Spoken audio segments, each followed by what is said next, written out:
संध्या express news channel में आप सभी का स्वागत है। शुकावार नगर के भगवंत वाला बाग स्थित कब्रिस्तान के विवाद को देखते हुए प्रशासन द्वारा एसडीएम के नेतृत्व में पीएसी तथा कई थानों के फोर्स के साथ महराज अली की जमीन पर मालिकाना हक दिलाया। इस दौरान तहसील प्रशासन ने अपनी देखरेख में कब्रिस्तान व महराज अली की जमीन के बीच एक दीवार लगवाई। इसके साथ ही तहसील प्रशासन ने मामले की संवेदनशीलता को देखते हुए पुलिस तथा प्रशासनिक अधिकारियों को आसपास अलर्ट कर रखा था। इधर शाम के बाद अचानक नवनिर्मित दीवार का एक हिस्सा गिर गया, जिससे वहां पर कार्य करने वाले 7 मजदूर घायल हो गए, जिनको तुरंत जिला संयुक्त चिकित्सालय शुकावात में भर्ती करवाया गया।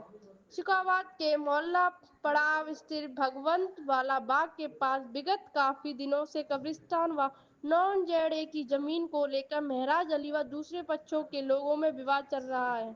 कब्रिस्तान व खाली जमीन के अलग-अलग नंबर हैं, जिसमें एक घाटा नंबर में कब्रिस्तान बताया गया है, तो दूसरी जमीन महराज अली के नाम पर दर्ज है।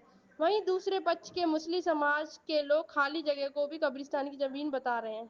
इसको लेकर सपा के राष्ट्रीय महासचिव राज्यसभा सांसद रामजी लाल सुमन ने नेतृत्व में शुक्रवार को तहसील प्रशासन पर गंभीर आरोप लगाए गए।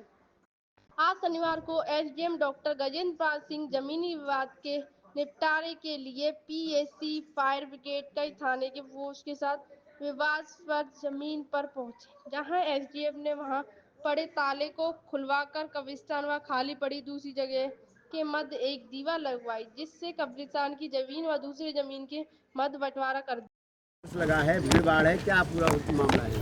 देखिए, ये शुकावात का घाटा नंबर 1087 और 1088 है, जिसके विषय में कई दिनों से विवाद चला आ रहा था। विवाद करने वाले लोगों का कहना है कि ये कब्रिस्तान है, जबकि ऐसा नहीं है। दोनों ही नंबर 1087 और 1088 अलग अलग हैं। एक नंबर महराज अली का है और एक नंबर कब्रिस्तान का है। कब्रिस्तान की जो मिल्कियत है वो राज्य सरकार है, और अनावश्यक रूप से कब्रिस्तान कमेटी के लोगों के द्वारा ये विवाद पैदा किया जा रहा था।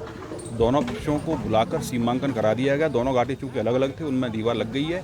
अब किसी तरह का कोई विवाद नहीं है। सर, कल रामजी लाल सुमन ने प्रशासन पर दंगा कराने का आरोप लगा रही है, कोशिश थी, तो क्या कहेंगे इसमें? वो उन्होंने क्या कहा वो तो मैंने नहीं देखा, लेकिन मेरा तो खाली यही कहना है कि भगवत गीता में लिखा हुआ है, परित्राणाय साधूनाम विनाशाय च दुष्कृताम।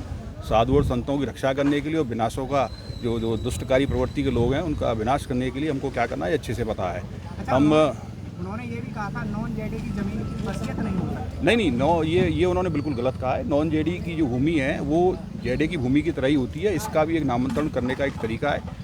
न्यायालय में जाके इस तरह की चीज़ों का नामांतरण होता है, और न्यायालय ने बड़े सोच समझ के ही नामांतरण किया। और ये जो भी नाम महराज अली के आए हैं वो न्यायालय के द्वारा पारित आदेश के क्रम में ही आए हैं। ये तो अनावश्यक विवाद है जो उनके द्वारा पता नहीं क्यों इसको फैलाया जा रहा है। दोनों ही पक्षों को ये स्पष्ट कर दिया गया था, दोनों ही नंबर अलग अलग हैं। जो भी काम यहाँ इस वक्त हो रहा है वो नियम संगत है बिल्कुल। इसमें कोई किसी तरह की कोई गलतफहमी नहीं है। धन्यवाद। Thank you sir. Rajan ji, क्या घटना हुई है? क्या हुआ तुम्हारे साथ? दीवार पलट गई। कहाँ पर? मां क्या कर रहे थे? क्या चुनाई चल रही थी जी? मजदूरी कर हाँ, तो क्या कितने लोग घायल हुए हैं? पंकज, क्या हुआ है? सर, प्लास्टर कर रहे थे, उससे दीवार बन गई। कितने लोग घायल हुए हैं? 7 लोग। जी, कहाँ पर काम कर रहे थे आप लोग? वहाँ पर काशीराम कॉलोनी वहीं पर कर रहे थे। उसी के पास में किन्ने क्या मकान मालूम, कौन नाम मालूम है? उनके चौराहे में रहते, पता नहीं। प्रमोद, क्या घटना हुई है? दीवार के नीचे दब गए हैं, दीवार गिर गई है। कितने लोग घायल हुए हैं? हैं। बैठ आराम से।